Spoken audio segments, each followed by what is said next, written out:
My dear students, this is the chapter of 6. This is the third chapter.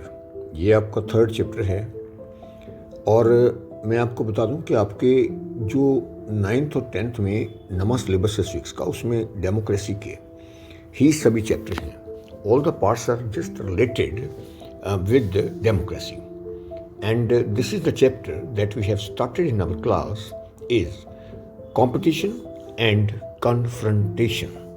यानी कि प्रतियोगिता और विवाद क्या होते हैं डेमोक्रेसी में. डेमोक्रेसी में अगर हम डेमोक्रेसी की बात करें तो डेमोक्रेसी में लोग अपने ऊपर स्वयं राज करने वाले यानी सत्ता भोगने वाले लोगों का चयन करते हैं, यानी कि वह चुनाव प्रक्रिया में स्वस्थ हिस्सा लेते हैं और इस चुनाव प्रक्रिया में हिस्सा लेकर यानी कि they are going to participate in the elections. अब डेमोक्रेसी में कौन से लोग हैं जिनको हम इस चैप्टर में शामिल करेंगे? वो लोग हैं पॉलिटिकल पार्टीज. पॉलिटिकल पार्टीज जो हैं और उनके साथ एक और होते हैं लोग जो मूवमेंट्स करते हैं, जो आंदोलन करते हैं, यानी कि आंदोलन करने वाले लोग, दूसरों के हितों की रक्षा करने वाले लोग इस चैप्टर में हम डिस्कस करेंगे. पॉलिटिकल पार्टीज भी लोगों के हितों की रक्षा करती है और मूवमेंट ग्रुप भी, जिनको आप, और एक थर्ड जो होते हैं वो है प्रेशर ग्रुप्स. तो ये लोग क्या करते हैं, अब इनके काम करने का तरीका हम डिस्कस करेंगे. इनके काम करने का तरीका जो है, अगर मूवमेंट वाले या मोर्चा लगाने वाले या फिर प्रेशर ग्रुप्स काम करते हैं तो उनके उद्देश्य क्या होते हैं. एक उद्देश्य ये होता है कि कुछ लोगों के लिए वो काम करते हैं. अगर उन्होंने किसी पर्टिकुलर एरिया में कोई आंदोलन करना है, कोई आंदोलन छेड़ना है या प्रशासन के खिलाफ कोई बात करनी है, या उन्होंने अपने ऐसे काम के लिए जिससे कुछ ही लोगों का फायदा हो, उसको आप सेक्शनल बेनिफिट कह सकते हैं. जैसे कुछ लोग आंदोलन करते हैं कि मान लीजिए कि इस पार्क में ये सुविधा उपलब्ध नहीं है, तो वह उस पार्क के लिए दबाव डालते हैं. कोई काम नहीं हो रहा तो वह उसके लिए वहाँ पर धरना प्रदर्शन करते हैं, और जब वो बात मान ली जाती है तो उस पार्क में जो लोग इर्द गिर्द हैं उन्हीं लोगों को फायदा होगा. इसको बोलते हैं सेक्शनल बेनिफिट्स.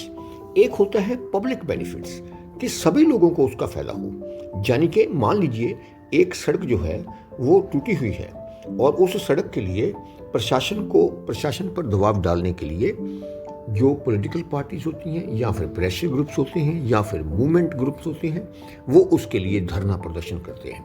और जब सड़क बनकर तैयार हो जाती है तो सभी लोग उस पर अपनी वाहन चला सकते हैं, घूम सकते हैं, चल सकते हैं. तो इससे सभी लोगों का फायदा होता है. एक हमने पहले डिस्कस कर लिया सेक्शनल, और ये हम डिस्कस कर रहे हैं कि पब्लिक बेनिफिट्स क्या होते हैं. तो आपने अब इस चैप्टर में क्या समझा कि दो चीजें समझ ली.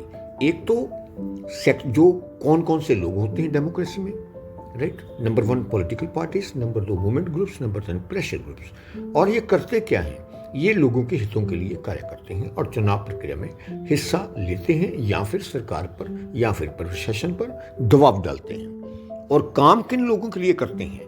काम एक तो सेक्शनल ग्रुप, एक तो सेक्शनल यानी कि कुछ लोगों का फायदा होता है जब ये धरना प्रदर्शन करते हैं.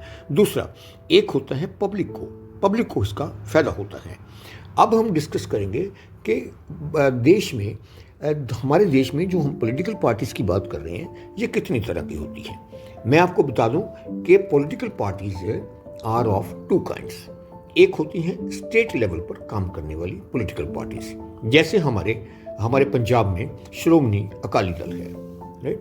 या फिर जो सोशलिस्ट समाजवादी जो नई होती है भारतीय समाजवादी पार्टी, या ऐसे ही कुछ पार्टीज जो अपने राज्य में ही काम कर सकती हैं, वो नेशनल लेवल पर काम नहीं करती. अब नेशनल पार्टीज कौन सी होती हैं?